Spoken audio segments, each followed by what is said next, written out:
E aí pessoal, tudo bem? Segunda-feira, vamos continuar com o nosso vídeo para entender um pouco, mais essa questão de como tudo está ligado, Como toda a sociedade, na verdade, desde há muito tempo atrás, mas principalmente depois do iluminismo, criou-se esse grande modelo de realidade, onde a gente está inserido e acabou criando esses dois modelos de direita e esquerda, que fica no âmbito político, mas dele vira social, enfim, a gente acaba...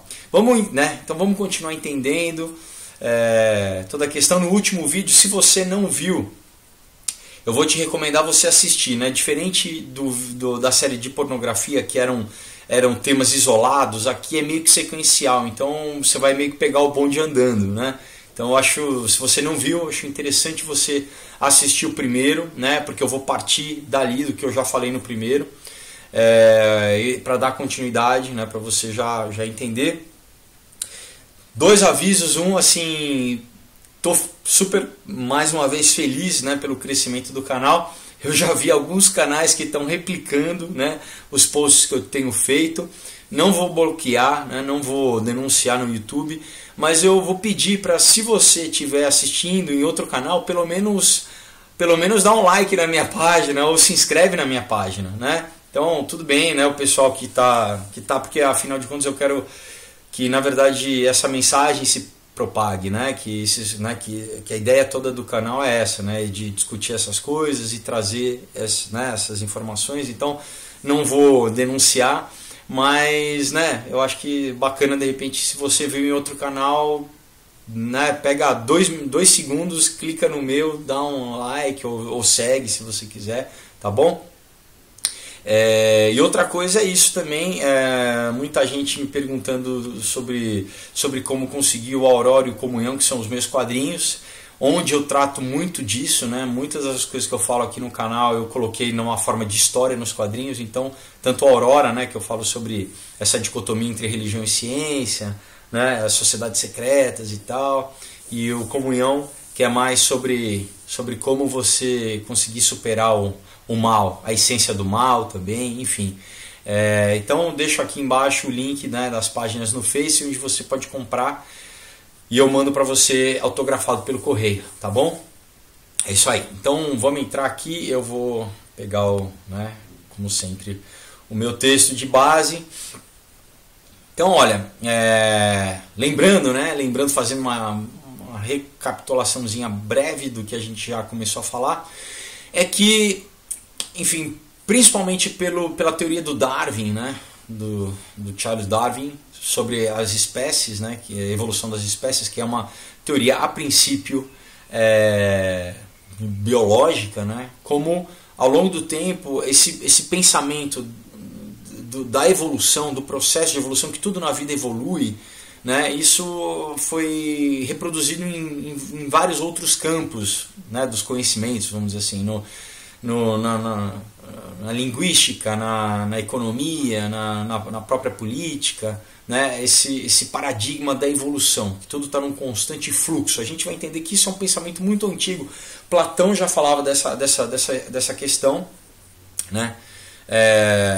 filósofos mais contemporâneos também falam, como Kant, por exemplo, mas não é contemporâneo, mas mais modernos, e a gente, entendendo que a partir do iluminismo, dessa questão do materialismo, que tudo passou a ser abordado, tudo que é verdade, na verdade a verdade passou a ter que ser provada materialmente, através desse modelo materialista, reducionista, positivista, mas que existe uma metafísica, que existe essa questão que Platão já falava, que é o mundo das ideias, que o Kant fala que é o mundo noumenal, enfim, que não pertence a esse tempo, que não sofre a ação do tempo, que na verdade é onde a gente trata das questões, de questões como moral e mais superiores, como Deus, enfim, para quem é cristão a gente aborda isso diretamente, Mas a gente está, então vamos abordar, falar um pouquinho mais da onde que veio essas ideias, da teoria da evolução. Será que o Darwin realmente ele foi o cara que teve essa ideia original? ou ela tem na verdade, uma origem que antecede a ele, né? Então a gente, estudando um pouquinho mais, né, a gente sabe que o avô do Darwin, o Erasmus Darwin, né, ele na verdade ele já tinha a origem desse pensamento, na verdade, que quando a gente estuda mais a fundo ainda, a gente vê que tem origem na gnose, tá, pessoal? E que quando a gente estuda um pouquinho mais a fundo, a gente vê que a gnose vem do neoplatonismo. E que Platão, na verdade, também estudou baseado no Sócrates, e que o Sócrates estudou através do Solon, que, enfim, estudou das escolas de mistério egípcias, né, sumérias, enfim. Então, na verdade, é uma cadeia de pensamento que vem há muito tempo e ela foi tendo roupagens novas, foi tendo, né, novas adaptações, vamos dizer assim, foi sendo atualizada, né, até virar esse pensamento científico contemporâneo que a gente tem hoje em dia, né? Mas, né, o que eu vou falar muito hoje, né, é exatamente como, né, o pensamento dessa teoria da evolução, como esse paradigma, né, ele influenciou muito o Marx, né, que por consequência influenciou tanto o comunismo, né, tanto a esquerda, um comunista desde o Lenin, do Stalin, enfim, como a direita do Hitler, né? Daí você fala, não, mas como? Não, nunca, né? Tem bastante história aqui para a gente exatamente ver como realmente faz sentido, né? Então, o Darwin, na verdade, ele não revelou de onde ele tirou as ideias, né? Ele deixou fora, né, de fora as raízes, né, que, na verdade, desse pensamento, que é uma filosofia maçônica, né? Eu acho que eu já falei no vídeo passado, né, mas exatamente o avô do Darwin, né, o Erasmus, ele fazia parte da Lunar Society. Eu fechei o vídeo, né, falando disso, da Lunar Society, vocês podem pesquisar mais a respeito, que foi meio que a precursora da Royal Society, né, da Sociedade Real inglesa, né, que foi a primeira instituição científica, e todos eram maçons, né? Todo mundo lá era maçom, né? Inclusive o Darwin era maçom, né? Tanto com o avô e o neto, né? Bom, e na maçonaria, né? Tanto quanto, né, a maçonaria, os Rosacruzes, né? Eles seguem o gnosticismo, né? A questão do gnosticismo, que eu acho que em algum momento eu vou voltar a falar aqui, mas só para não ficar muito repetitivo, né? Você já viu no vídeo passado, então você já entendeu um pouco mais do que é a gnose, né? Mas vamos continuar aqui. Então, na verdade, essas escolas de mistério, né, ele quis se distanciar exatamente para que não houvesse, né, um tipo que fosse descreditada a teoria, né, que tivesse qualquer ligação com, né, a gente já entendeu que após o iluminismo, antes do iluminismo, você sempre tinha a ciência junto com a metafísica, né? Desde no começo das universidades, todos os filósofos, eles, né, mesmo cientistas como Newton, por exemplo, eles sempre tratavam as coisas juntas, né? A física e a metafísica. Mas depois do iluminismo, né, e com pensadores como o David Hume, né, o Locke, enfim, se estabeleceu esse pensamento empiricista que, na verdade, excluiu, né, a metafísica, deixando só o materialismo. Mas o que eles fizeram? Eles guardaram para eles a metafísica, né? Eles continuaram ensinando a metafísica dentro da maçonaria, né? Dentro das escolas, depois a teosofia um pouco mais para frente, né? Com a Madame Blavatsky, enfim, depois você teve, né, a antroposofia com Rudolf Steiner, enfim, mas eles guardaram esse conhecimento, né, que acabou virando, sempre foi, né, por isso que é chamado escola de mistérios, né, isso era sempre para iniciados, né, então por isso que você tem sociedades secretas, por isso que você tem pactos, você tem, né, juramentos, né, de você não contar, né, de não abrir esses conhecimentos para os leigos, né. Platão falava que era, enfim, para os bárbaros, né, então na verdade esse era o suprassumo do conhecimento, pessoal. Não era simplesmente eles têm o conhecimento esotérico, que na verdade o interno, e o exotérico, né? Exo de fora, né? Como exoesqueleto, né? É o conhecimento, vamos dizer, para as massas, e o esotérico eles guardavam para eles. Então, ele, né? Como ele queria que exatamente essa teoria tivesse um impacto grande social, ele guardou, né? O Marx, na verdade, as raízes que eram ocultas, né? E ele influenciou muito, né, a teoria marxista, né? Porque, como a gente já falou, né, o Marx ele rejeitava, né, ele era de família judaica, convertido ao cristianismo, mas na adolescência ele se rebelou, ele teve uma apostasia e ele rejeitou, né, o Logos divino, ele rejeitou Deus, né? Escreveu poemas, inclusive satânicos, como Olam, né? Dá para você achar isso fácil na internet. Então, mas o que aconteceu, né? Ele queria, né, como eu já falei, meio que é um mote, né, que vai seguir essa série, que é esse pensamento revolucionário de antecipar, de trazer o céu na terra através do esforço humano, né? De imanetizar o escatom, que é a escatologia, que é o final dos tempos, né? Então, né, no pensamento marxista exatamente tem essa teoria de, através de revoluções, né, políticas, econômicas e tecnológicas, criar o céu na terra e dispensar Deus. A gente não precisa de Deus, a gente continua fazendo o que a gente quer, né? E a gente vai se aperfeiçoar através dos nossos esforços, né? Então, segundo Marx, né, as leis que regem a realidade, né, elas sempre são produto da vontade humana e mais especificamente da vontade arbitrária da classe social dominante, né? Então ele procurou anular, né, o conceito do Estado de Direito, não do Estado, mas de Estado de Direito, e criar no seu lugar, né, uma utopia secular, né? O resultado, né, como a gente viu, é o regime comunista ao redor do mundo, né, que, enfim, em 70 anos, de 1917 até 1889, né, quando caiu o Muro de Berlim, matou, sei lá, quase 200 milhões de pessoas, né? Enfim, banho de sangue, né, a gente vê na Venezuela, onde sempre atraso, não quero, né, entrar muito nessa, mas é fácil da gente ver historicamente, né, de como é nocivo, né, esse pensamento, porque ele nasce da rebeldia, né, um pensamento que nasce da rebeldia, da oposição do homem, na verdade, contra a natureza, e contra Deus, né, contra Deus, que é o Criador, e contra a natureza, né, contra o Estado de Direito, a lei natural, né.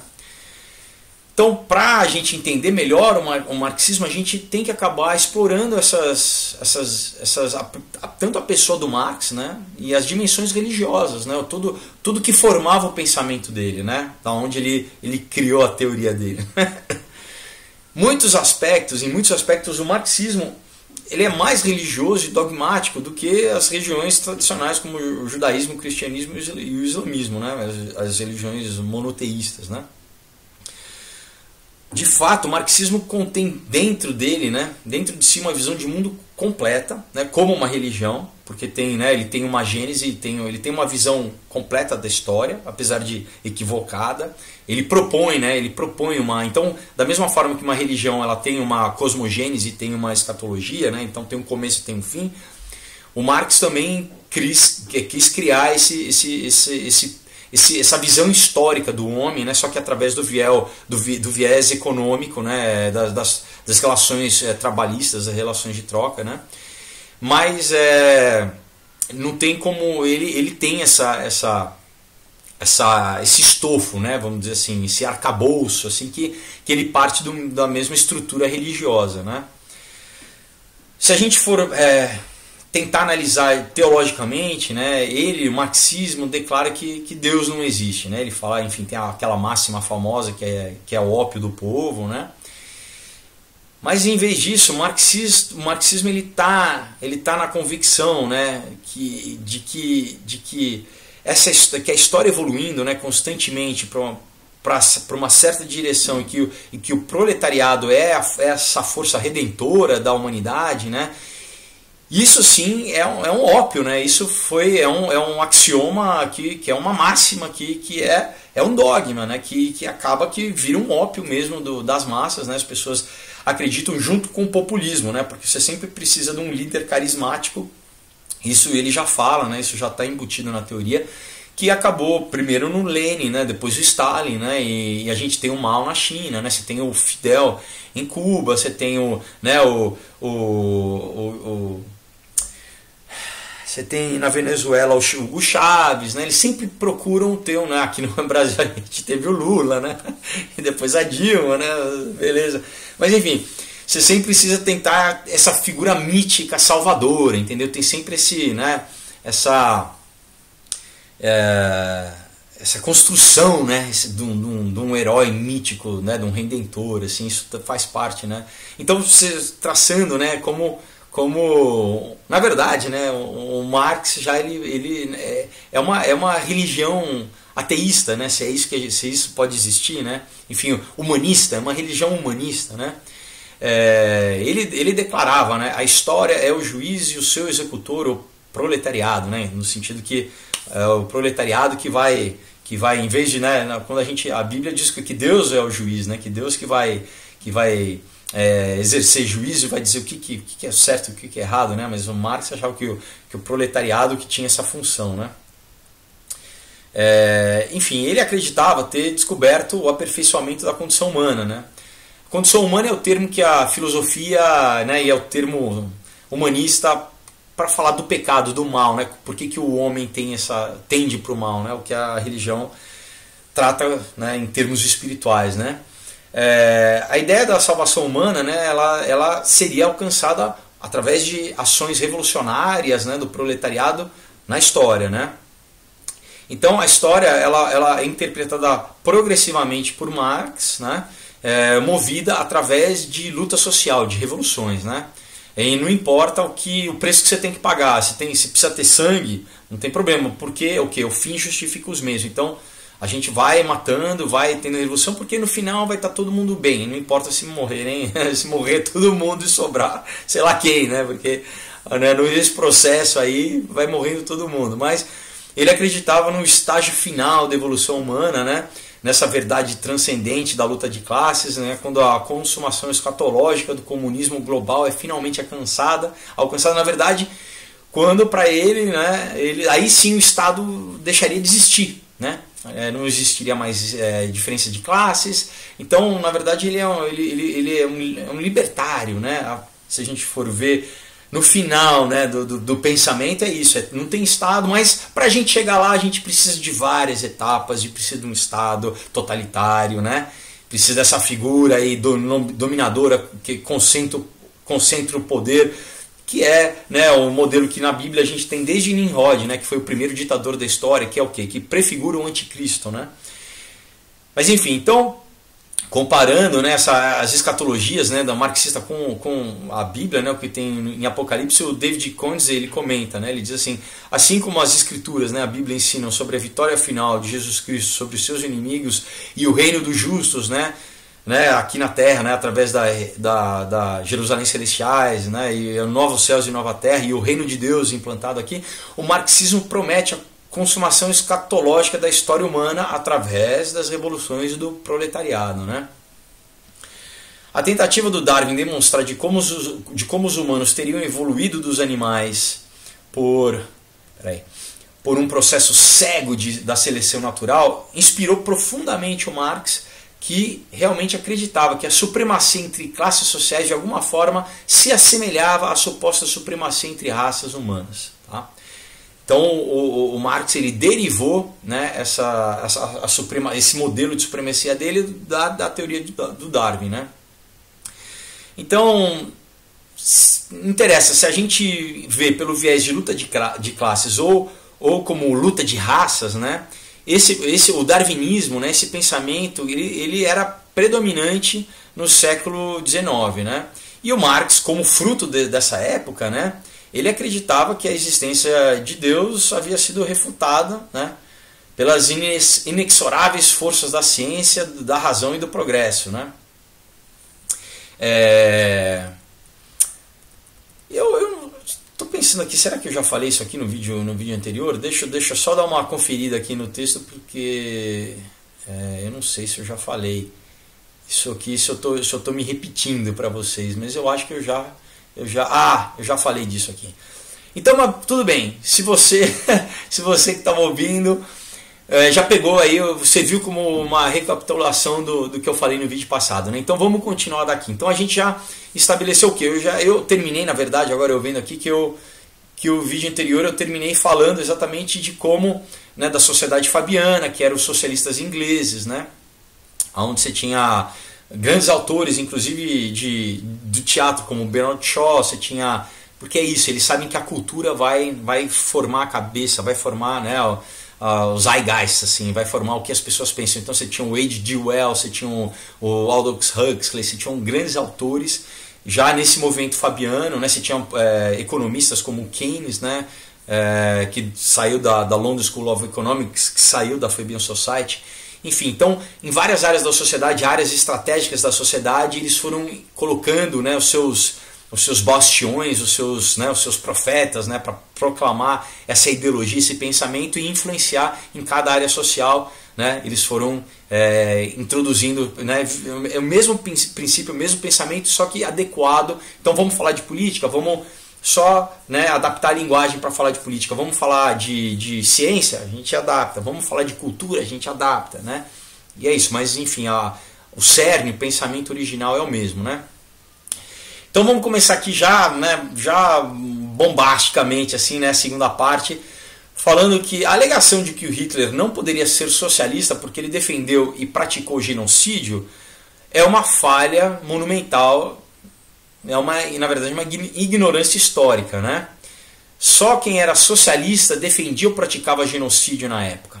Tá? A gente já tem um movimento eugenista que nos Estados Unidos era muito grande. Por exemplo, o Henry Ford, né, que criou, né, a linha de montagem, né, o grande capitalista, uma figura do capitalista, né, do capitalismo. Ele era eugenista, né?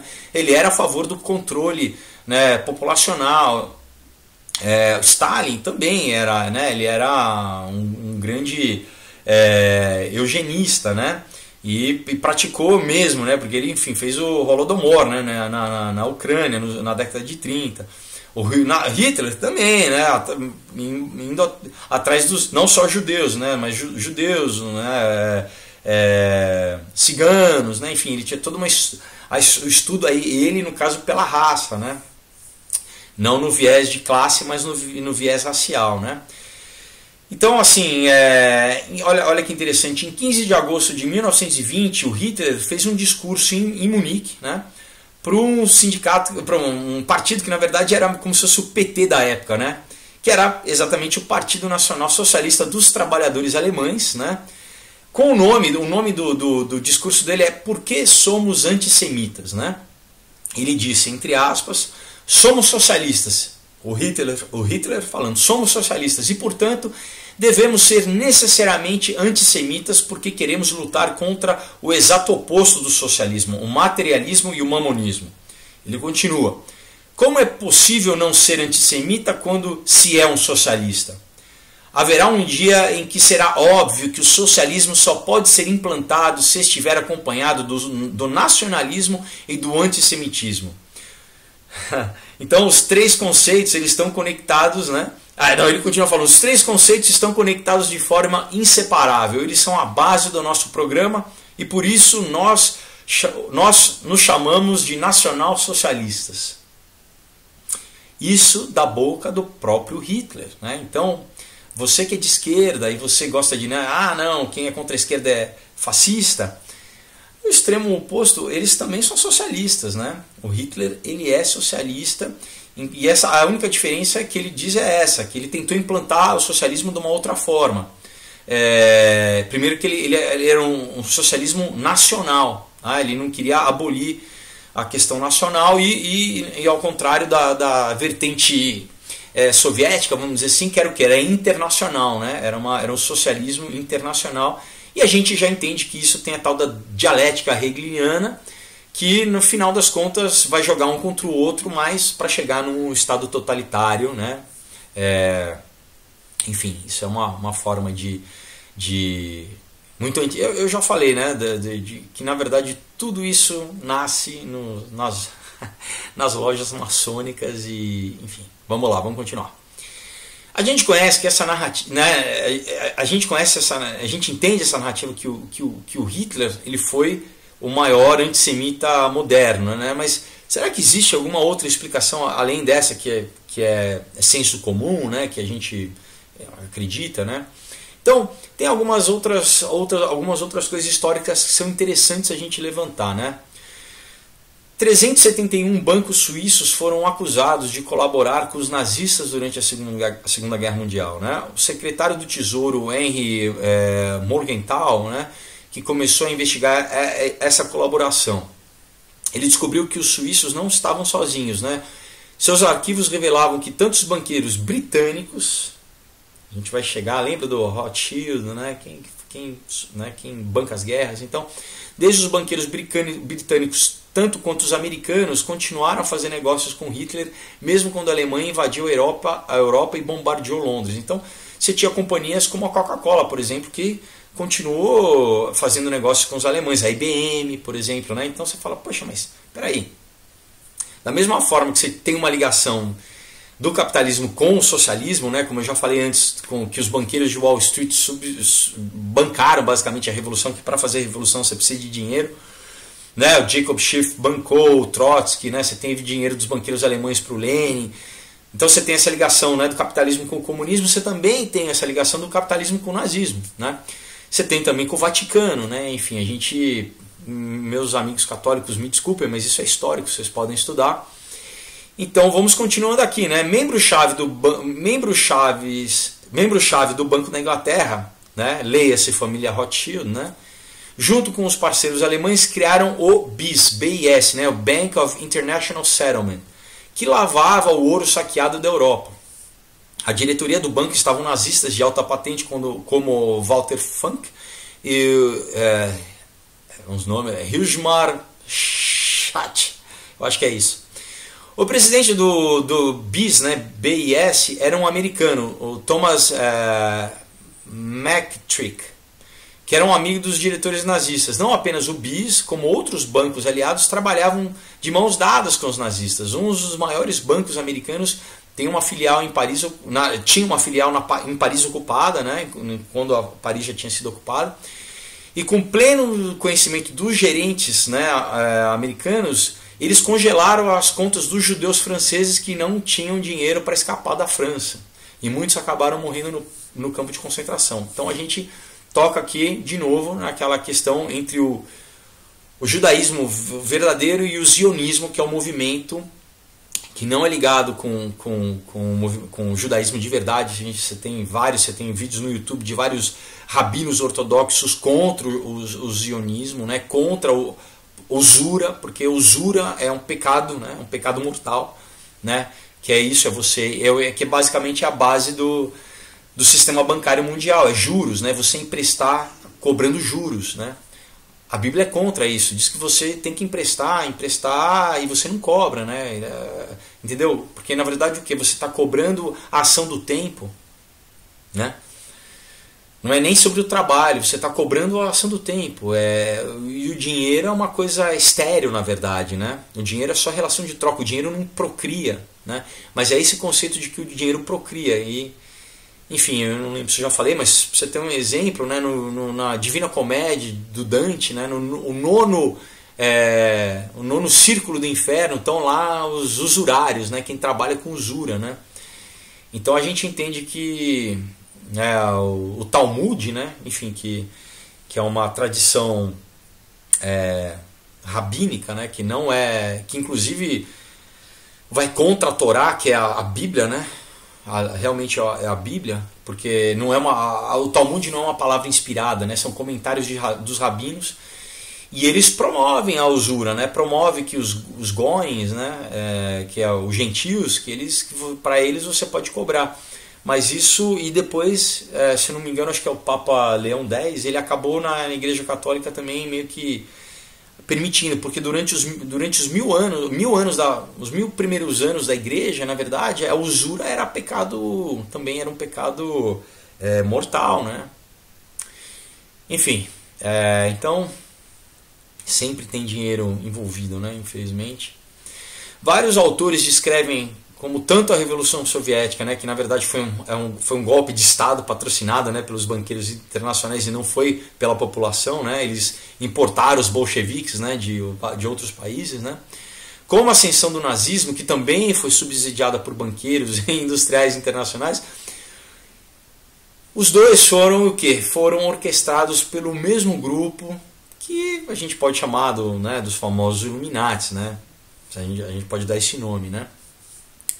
De um lado você tem, né, por exemplo, o livro Wall Street e a Revolução Bolchevique, né, do Anthony C. Sutton, né, que é um livro muito bom, que relata, né, por exemplo, como eu falei, né, executivos do banco JP Morgan, né, eles enviaram, né, por debaixo do pano ouro bolchevique, né, ilegal para os Estados Unidos.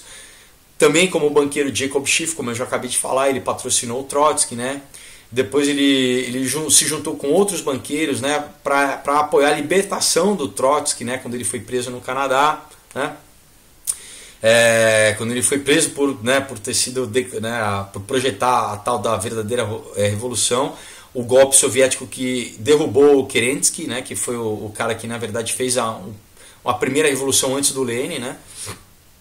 De acordo com feitos, né, de acordo também com grandes corporações para controlar o mercado russo naquela época, que era gigantesco, né? Isso uma década e meia antes dos Estados Unidos reconhecer o regime soviético, né? Os empresários eles se diziam a favor do livre mercado, mas na verdade eles eram socialistas enrustidos, né?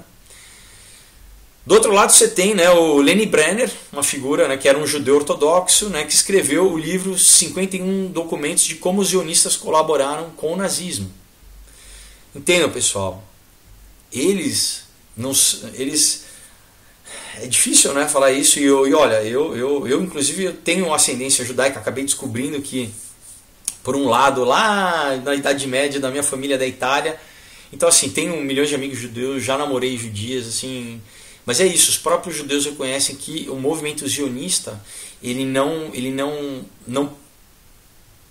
procura o bem necessariamente do próprio povo judeu, né? Como eles foram coniventes com o nazismo, né? O autor, né, ele apresenta o caso exatamente que em muitas palavras dos zionistas, né, a agenda nazista dos judeus na Alemanha se encaixa muito bem com o plano zionista para seduzir os judeus a se estabelecer na Palestina e criar uma nova nação judaica.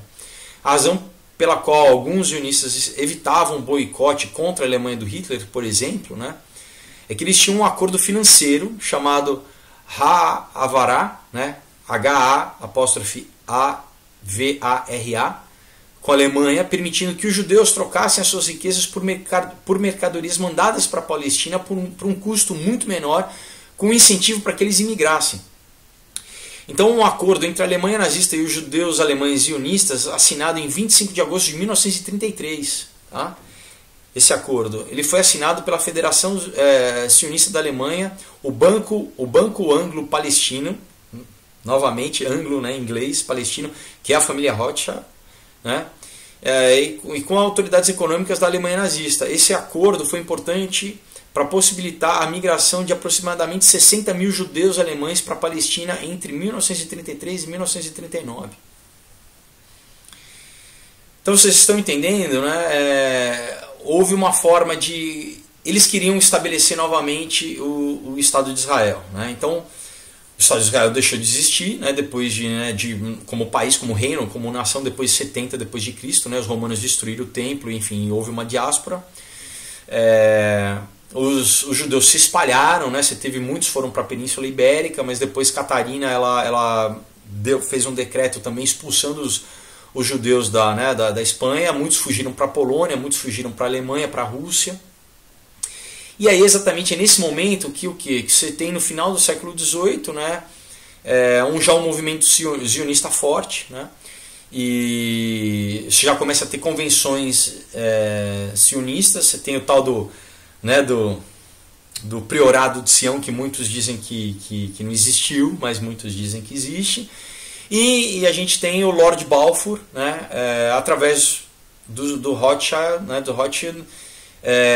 em 1918, fazendo a declaração de Balfour, o quê? Que a Inglaterra ia dar a Palestina, um pedaço da Palestina para o Estado de Israel.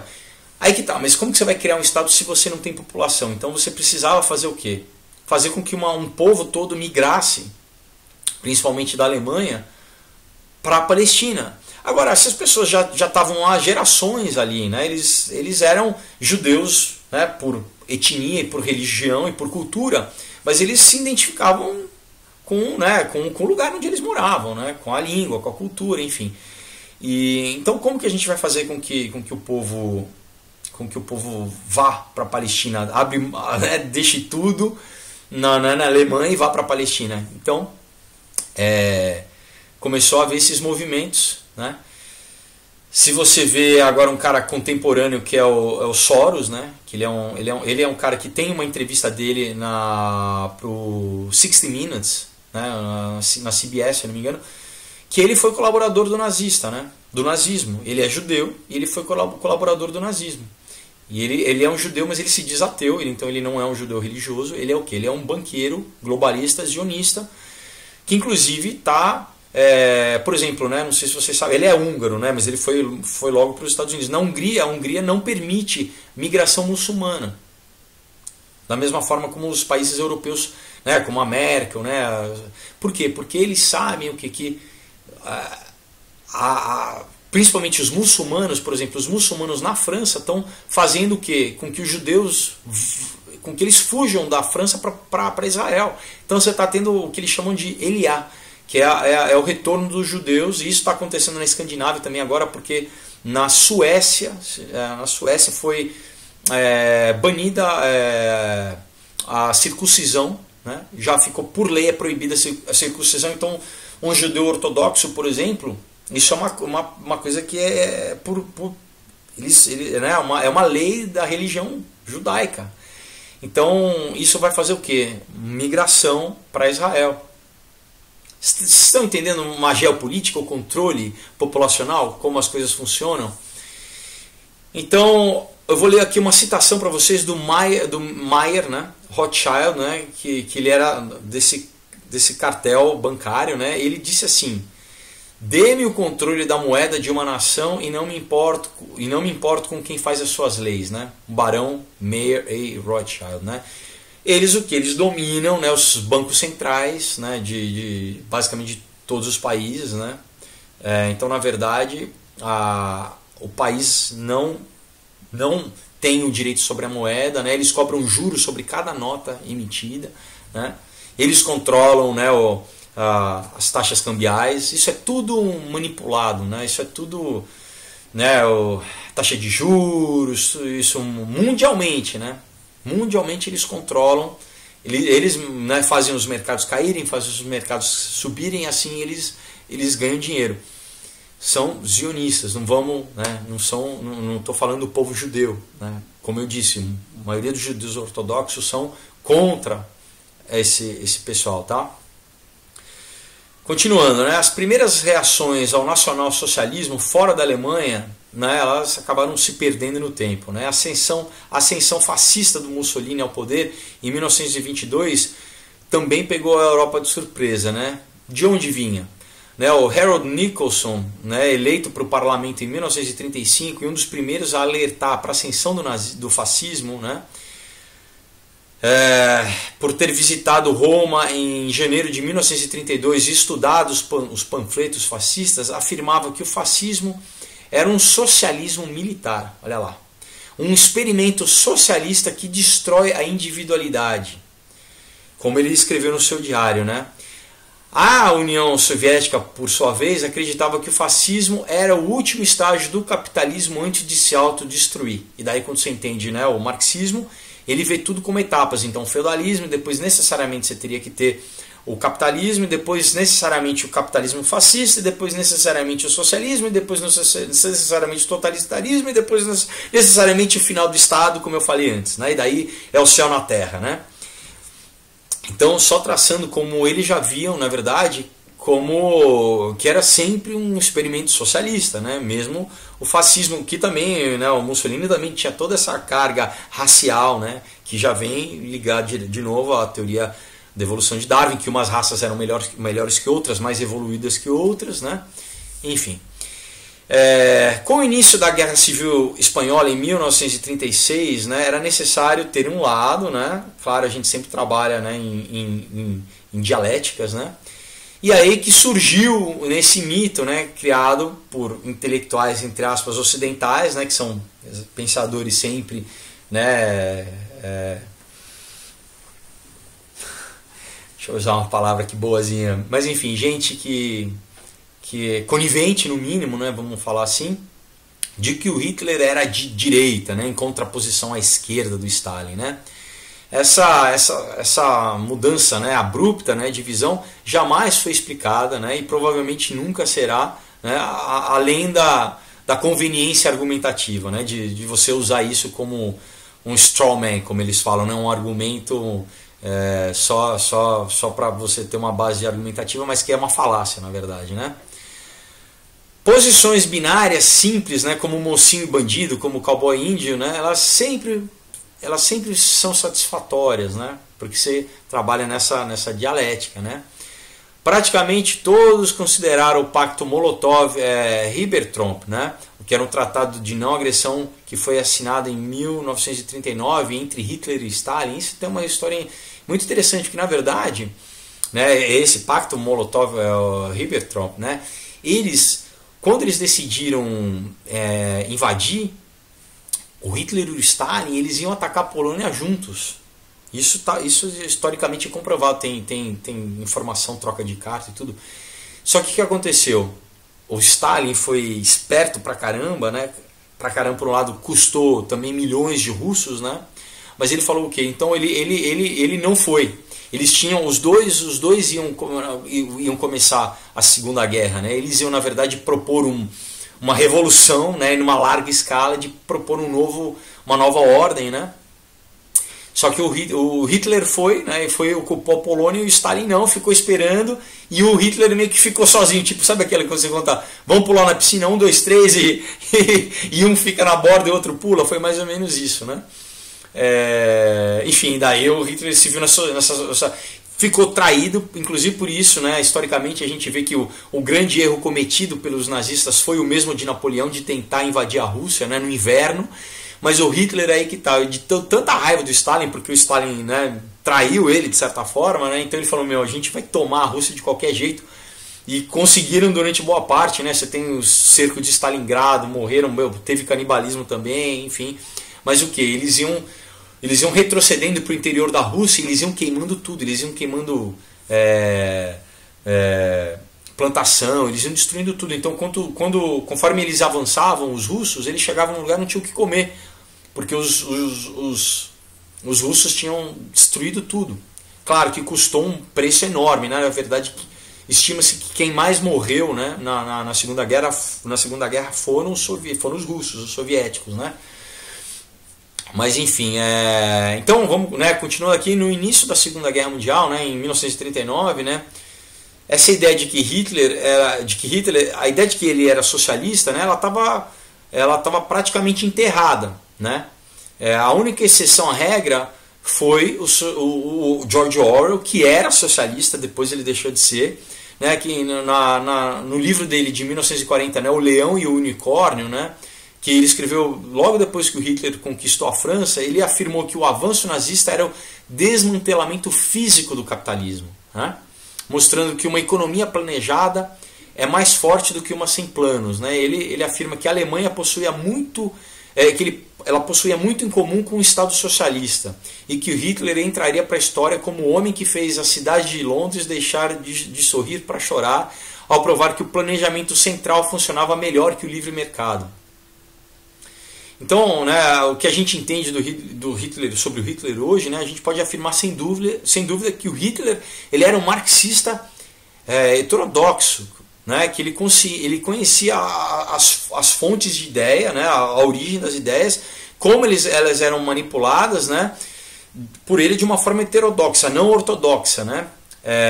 Então ele era um socialista dissidente, vamos dizer assim, né, com um programa ao mesmo tempo nostálgico, no sentido que remetia, né, a essas bases marxistas, mais radical, porque ele buscava algo que os cristãos, né, eles não tinham, nunca tentaram, né, porque o pensamento cristão, como eu já falei, né, muitas vezes você teve a teoria da revolução, a teologia da libertação, estou confundindo, a teologia da tentar assim, raptar, né, o cristianismo sob esse viés, né, socialista, usando aquele texto de Atos 2, né, que é usado de uma forma errada, mas mesmo que os próprios comunistas, né, eles também tinham tentado e falhado, né?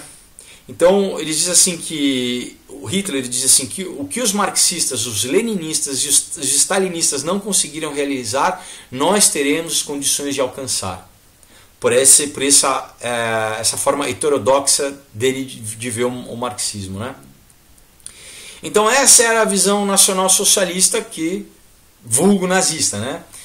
Ela chegou a ser sedutora e ao mesmo tempo, né, nova, né, e ela era um pensamento tradicional, e por isso que alguns falavam nessa questão de direita, né, porque tinha um verniz, né, tradicional, que isso ele só falava para as massas alemãs, mas era tudo mentira, né? Então, como todas as visões socialistas, né, ela se considerava moral, né, como política econômica, política racial, né, e supostamente baseada em leis morais universais, né, em princípios universais morais, né? Se ainda existirem dúvidas, né, sobre essa questão, a gente pode recorrer ao diário do Goebbels, né, que em 16 de junho de 1941, 5 dias antes, né, do ataque que o Hitler fez à União Soviética, ele escreveu no diário dele, né, que o nazismo iria vencer os bolcheviques judeus na Rússia para implantar, aqui está em alemão, né, eu não falo alemão, eu vou tentar falar em Der Echte Sozialismus, né, que seria né, Der Echte Sozialismus, né, o verdadeiro socialismo. Isso é o Goebbels falando, né. Então, e o Goebbels, né, como ministro da propaganda, ele sabia muito bem, né, contar mentira, mas isso ele escreveu o quê? No próprio diário dele, né? Ele não falava isso publicamente, ele escreveu no diário, né? Então, até o fim da vida, né, da mesma forma como o Hitler, ele acreditou que o nacionalsocialismo era exatamente o que dizia, né, socialismo, né? Então, a gente não fica surpreso, né, que o darwinismo, que tem como premissa, né, o naturalismo e o materialismo suplantando a metafísica, na verdade criando uma metafísica materialista, se é que a gente pode, né, criando uma epistemologia materialista, né, uma forma de ver a vida materialista, né, como os dois eles são compatíveis com o gnosticismo, né, a gente voltando, recapitulando aqui, né, em todos esses pensamentos eles enfatizam que a primazia desse plano material, né, que a gente vive.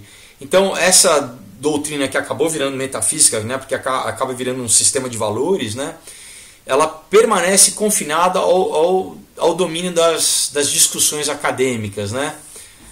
E no entanto, né, não foi esse o caso. Poderia ter ficado, né, onde só no campo da academia, onde não tem tantos desdobramentos sociais. O problema é que esse mito gnóstico do darwinismo ele acabou migrando, né, de uma abstração filosófica e especulativa, né, para outras áreas de estudo, como eu disse, né. E com essa migração o darwinismo gozou, né, de uma primazia.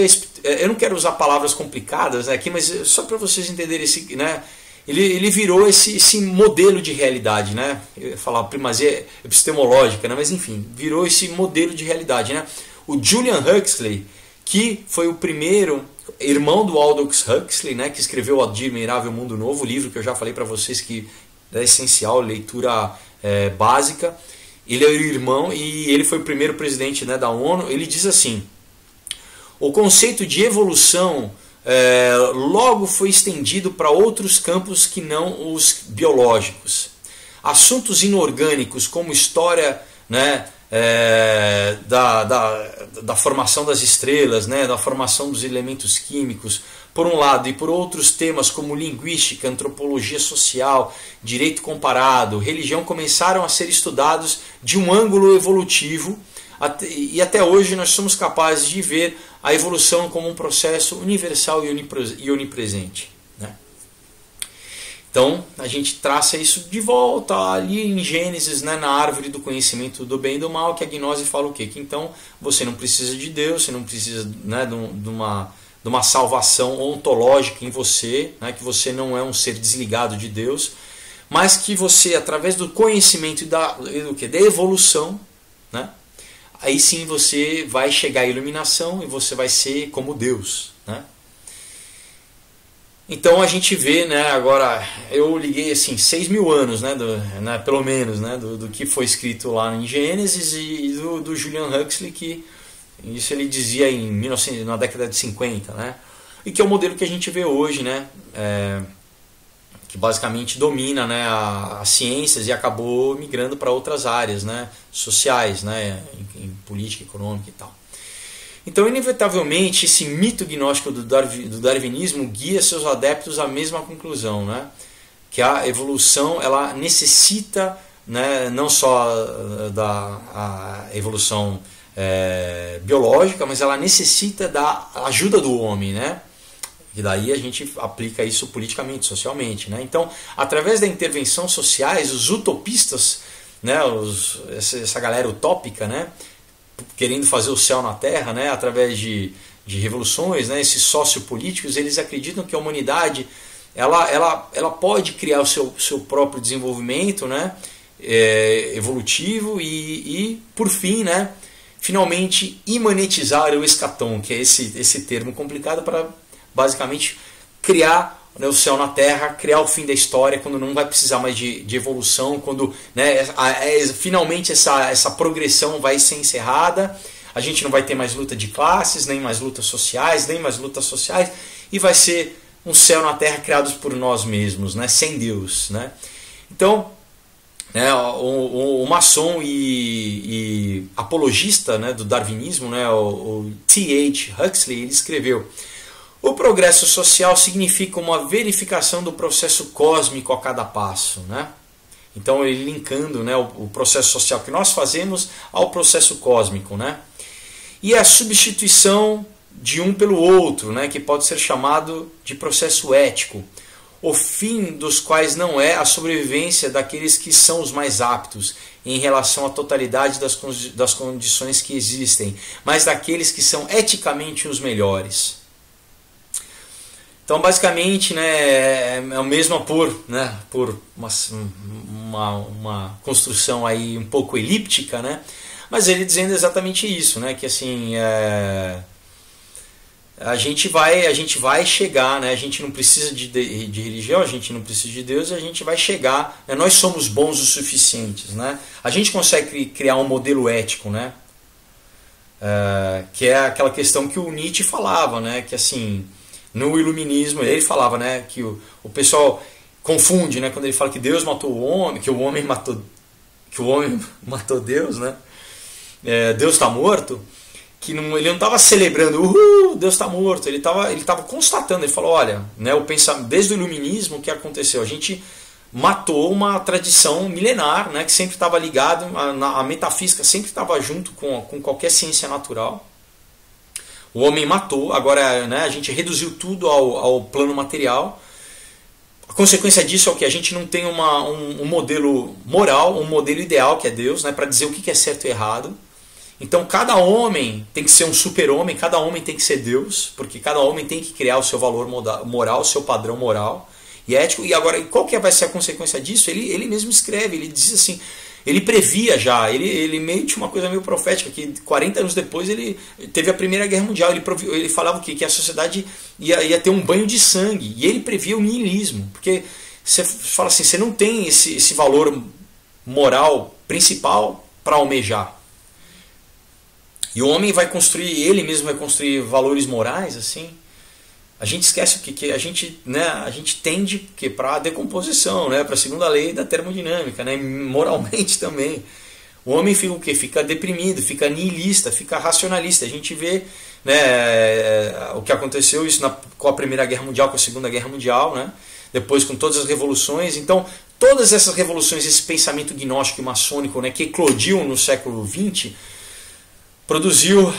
Por um lado, muito avanço científico, é verdade, né? E Daniel já fala, né? Nos últimos dias, né, a ciência se multiplicará. Mas isso, a gente necessariamente aumentou também proporcionalmente o número de mortes, né? Aumentou o número de totalitarismo do Estado, né? Cada vez mais a gente entende que agora vai se fechando toda essa tecnologia, né? num grid, né, num grid que, por exemplo, o Jean Baudrillard falava, né, na sociedade tem duas, né, ele falava da sociedade do espetáculo, mas ele falava da sociedade da vigilância, né? Então você tem sociólogos e pensadores que mesmo não sendo tentando tirar o viés metafísico e religioso, espiritual, né? Eles estavam vendo o que estava acontecendo, né? O próprio George Orwell deixou de ser socialista por isso, né? Quando ele escreveu em 1984, ele fala: cara, a gente está pensando que a gente vai conseguir criar uma sociedade ideal, um mundo do futuro, né? Esse pensamento futurista, socialista, que o mundo vai ser um só sem barreiras, vai viver um mundo, como John Lennon falava, né? No Imagine, né? A gente vai ter um mundo de paz, sem Deus, sem religião, né? Ele falou que, enfim, que eles eram mais famosos que Jesus, enfim. Só que a gente está construindo uma prisão para nós mesmos, né? Por isso que ele deixou de ser socialista, né? Ele escreveu o Animal Farm, né? Como que é em português? Esqueci o nome agora. Dos animais, né? Revolução dos Animais. Que, enfim, senão todo mundo geralmente lê na escola, né? Leiam. 1984, leiam. E o que a gente está vendo, o que? Então, as coisas vêm a princípio de uma forma, né? Legal, né? Então, tudo facilidade, né? Não, é isso. Eu vou dar todos os meus dados do meu DNA, agora as empresas, né, lá na Europa, nos Estados Unidos, agora também estão querendo ter acesso ao teu DNA, né? E você assina um disclaimer que você não tem mais propriedade ao teu DNA. Pessoal, isso é muito louco. A Estônia é o primeiro país, é o país onde está sendo mais implementado. Como eu falei da China, né, eles vão testando, né, em pequenas sociedades. A China é grande, mas enfim, a China tem um controle totalitário lá pelo comunismo. Mas na Estônia, né, que é um país pequeno, agora ele já tem um cartão, o ID, que é uma identidade eletrônica. Você já não tem mais nada, nenhum papel, e eles têm acesso ao teu DNA, porque eles têm que fazer coleta do teu DNA. E você assina que você não tem direito, você abre mão da tua informação genética, pessoal. Agora você pode falar, tudo bem, qual que é a consequência disso? Para quem vai querer meu DNA? Agora, no momento, a gente não sabe, mas sei lá, de repente alguém pode querer te clonar e fazer um clone teu. Você fala assim, não, peraí, eu não quero que faça um clone meu. Você fala, não, mas você não tem direito ao teu DNA. Enfim. Vamos ver quanto tempo está o vídeo aqui. Estamos quase. Vamos ver até onde eu vou mais um pouquinho, né? Para parar, que já estamos quase com 1 hora, né? Então, na verdade, o Huxley, né? Ele estava reiterando um mandato central da doutrina maçônica, né? Que é o quê? É a transformação alquímica do homem em Deus. Pessoal, eu tô trazendo um monte de informação, tá? Para vocês entenderem como o princípio é o mesmo. Então, né, você tem esse é um dogma maçônico, né, que é exatamente essa transformação alquímica do homem em Deus. Quando a gente estuda alquimia, né, o solve e coagula, né, sem ver a figura do Baphomet, né, que para eles, né, o Eliphas Levi, eu estou já falando um monte de coisa para você de repente fazer uma pesquisa por você, mas é isso, né? Então você tem um grande erudito maçônico, né, o W.L. Wilhelmshurst, né, que fornece um resumo, né, desse preceito central. Ele diz assim: a evolução do homem para o super-homem, né? Lembra que o Nietzsche falava? A evolução do homem para o super-homem, do homem para Deus, né? Sempre foi o propósito dos mistérios antigos. Ele está se referindo às escolas de mistérios sumérias, babilônicas, egípcias, né? O propósito real da maçonaria moderna não os propósitos sociais e caritativos aos quais se presta tanta atenção, né? Porque muita gente, né, o pessoal tem essa coisa... não, é só para boa ação, né? É uma coisa só entre amigos, né? Então ele está falando não, né? Mas para aceleração da evolução espiritual daqueles que aspiram a aperfeiçoar sua própria natureza e transformá-la em uma qualidade mais divina. E essa é uma ciência definida, uma arte real, que é possível para cada um de nós colocar em prática, enquanto juntar-se à arte, em maiúsculo, a arte oculta, né? A arte do ocultismo, né? Para qualquer outro propósito que não estudar e perseguir essa ciência, é entender o mal, o seu significado, e entender o mal, o seu significado. entender mal o seu significado. Então exatamente ele está falando assim, para qualquer um, né?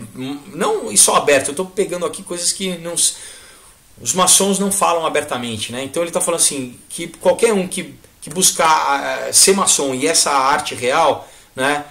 Tem que vir com esse propósito, né? Da evolução do homem para o super-homem, né? Porque senão você vai estar entendendo mal o significado dela. Não é um clube, não é uma associação de filantrópica. Na verdade, exatamente o que ele está dizendo aqui, né?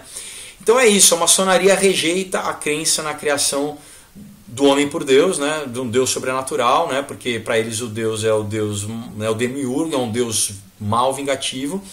E essa afirmação está claramente articulada na constituição do Grande Conselho da Turquia, por exemplo, uma loja maçônica grande, né, que organizada por maçons do grau 33, né, que diz assim, né, entre aspas, né, em uma idade muito precoce, de acordo com um processo inorgânico, a vida orgânica veio a existir. Né? Aí a gente já vê a teoria de Darwin aqui. Para produzir organismos celulares, as células se juntaram em grupos. Mais tarde, a inteligência surgiu e os seres humanos nasceram. Mas de onde? Continuamos nos perguntando essa questão. Foi da respiração de Deus sobre a lama sem forma? Nós rejeitamos a explicação de um tipo anormal de criação, uma espécie de criação que exclui o homem. Como a sua vida e a sua genealogia existem, devemos seguir a linha filogenética e sentir, entender e reconhecer que existe uma roda que explica essa grande ação, que é o ato do salto, entre aspas. Devemos acreditar que houve uma fase de desenvolvimento em que houve uma grande onda de atividade que fez a vida passar em um momento particular de uma fase para a outra. Né? Esse é um outro. Então a gente está falando aqui que os maçons eles sempre propõem, né, essa questão gnóstica, né, não da criação de Deus, né, mas dos saltos evolutivos do homem, né, e que tipo de papel criativo o homem alcança de acordo com a doutrina maçônica, né? O outro maçom, né, grau 33, o Manly P. Hall, né, ele que é o grande pensador do século passado maçônico, ele escreve, né, o homem é um deus em formação. E como nos mitos místicos do Egito, na roda de oleiro, ele está sendo moldado. Quando sua luz brilhar para elevar e preservar todas as coisas, ele recebe a tríplice coroa da divindade e se junta a essa multidão de mestres maçons, que em seu manto azul e dourado estão procurando dissipar a escuridão da noite com a tríplice luz da loja maçônica. Bom, eu vou continuar aqui, já está longo, mas é só para então deixar exatamente isso, pessoal. É o homem ser Deus, é apoteose. Né? Depois vocês vão ler o que é essa apoteose, né? Que, por exemplo, na cúpula lá do Capitólio nos Estados Unidos, né? Você tem uma pintura do George Washington, né? Foi o primeiro presidente americano maçom, e tem lá, chama a apoteose do George Washington, né? Quer dizer, o George Washington virando Deus. Né?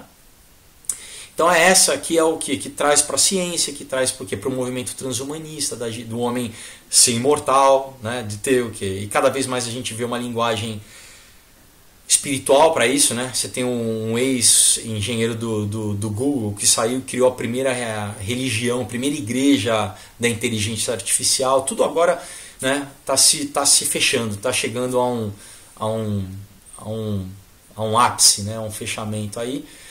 E é isso, pessoal. Então, então a gente já está ficando mais claro como essas coisas estão ligadas, né? Como você tem uma origem que vem da gnose, passa pela maçonaria, chega no Marx, do Marx se diz, né, com Hegel, passando pelo Hegel, pela dialética hegeliana, né? Você tem a esquerda e a direita que deixam a galera brigando enquanto eles, né, dominam e vem, né, e a galera, né, nós, o gado, né, como eles chamam, né, os ignorantes ficam lá discutindo, né, se é direita e esquerda, quando na verdade os dois lados. Então, né, o nosso eixo não é horizontal, o nosso eixo é vertical, né, é o homem com Deus, né, não é não interessa isso aqui, isso é tudo, né, isso é, além de ser vaidade, mas assim, isso é exatamente para dominar, é o que? Dividir, dominar e conquistar. Então a gente tem que estar, né, com nossos olhos ali em Jesus, focados em Jesus e conhecendo a Bíblia, conhecendo a verdade vos libertará. Meu povo padece por falta de conhecimento. Ter conhecimento não pelo ego do conhecimento, né, não é pela letra, a letra mata, o espírito vivifica, mas enfim, para a gente saber, a gente conhecer historicamente, a gente ter argumento, a gente sabe ter um conhecimento histórico, não da história, né, que não é isso que é contada pela gente, não é o que é ensinado, não é o que a mídia, né, diz. Enfim, espero, né, ter trazido mais informação para vocês. A gente continua segunda-feira que vem, tá? Eu acho que talvez eu consiga fechar já eu acho que dá para fechar essa série na semana que vem. E quinta-feira a gente tem um vídeo falando, né, uma outra mensagem, uma coisa mais de edificação, tá bom? É isso aí, então. Mais uma vez, se gostaram, pessoal, se inscrevam, compartilhem, né? Se você viu isso em algum outro site, né, pelo menos venha no meu, se inscreva, compartilhe, né? Quem quiser ler Aurora e Comunhão, manda, né, uma mensagem no link aí que eu mando para vocês recebem em casa pelo correio, autografado, bonitinho. Tá bom, pessoal? Deus abençoe, uma semana de vitória para vocês aí e a gente se vê em breve, tá bom? Um abração.